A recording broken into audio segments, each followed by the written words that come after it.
Hello, my name is Seb Doherty-Boyd. I'm a first-year PhD student at the University of Glasgow.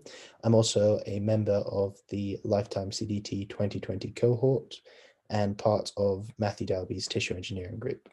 And this is a presentation on my experience of starting a PhD during the 2020 COVID-19 pandemic.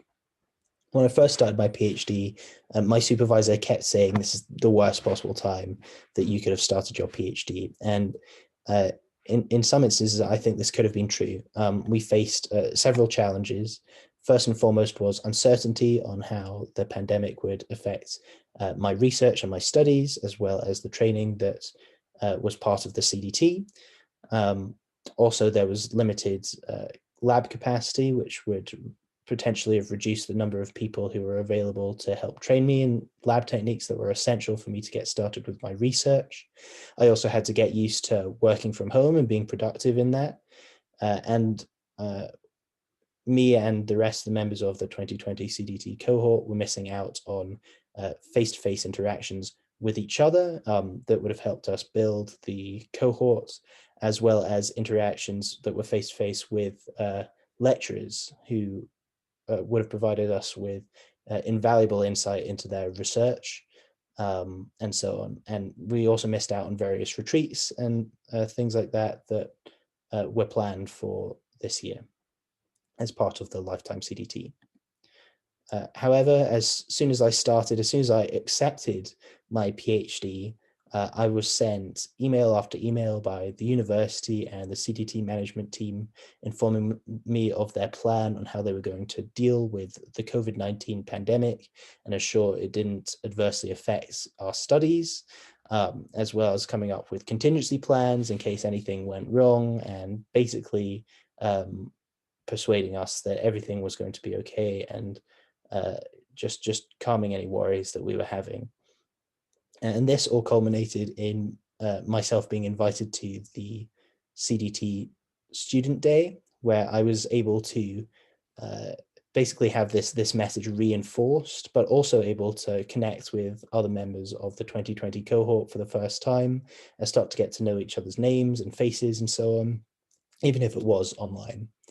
I was also sent a list of papers to get started on before I started my PhD proper, so that I was up to speed with the background literature relevant to my research. Also, from day one, I was in the lab being trained on appropriate lab techniques with technicians and PhD students that were part of my group, going out of their way to work around their busy schedules as well as mine to make the time to train me on these techniques, which I was very thankful for. We also had several lab meetings and journal clubs as part of my lab group that helped me feel more integrated into the lab group as a whole. We also had a lot of online training with the CDT.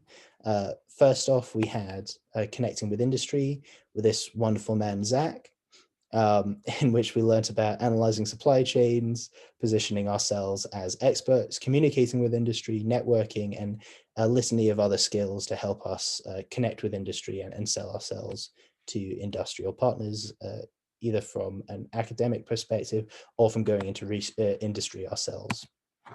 We also had an IP training course where we learned what constitutes IP, the different types of IP that are out there and that we could potentially generate from our project, as well as the process of having a patent granted. And this culminated in an assessment where we had to think about any potential IP that our projects could generate, as well as how we could bring this IP to market.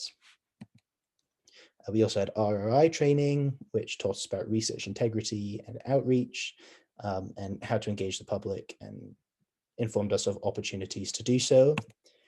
There was also a multidisciplinary course that we all attended as part of the CDT, which had lectures from researchers from across the scientific spectrum that were involved in the CDT, giving us an insight into their research, and this again culminated in an assessment where we had to think about how being multidisciplinary in the CDT was actually beneficial to our research. And this got us thinking about potential collaborations we could have, as well as those we'd already set up, and how we can draw on the expertise within the CDT, as well as within the various institutes the CDT is connected with, in order to make our project as successful as possible. Finally, one of the biggest challenges was forming a cohort. Usually this would have been done through retreats and lectures we would attend together as part of the CDT.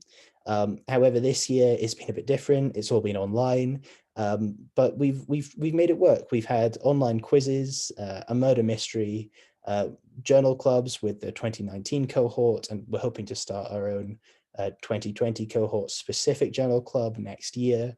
And all of these have helped us come together as a cohort and begin to learn each other's names and make friends with each other, learn each other's faces and so on. And here we all are at our Christmas quiz last week. So thank you for listening. I hope this has been informative on my experience of starting a PhD during the pandemic.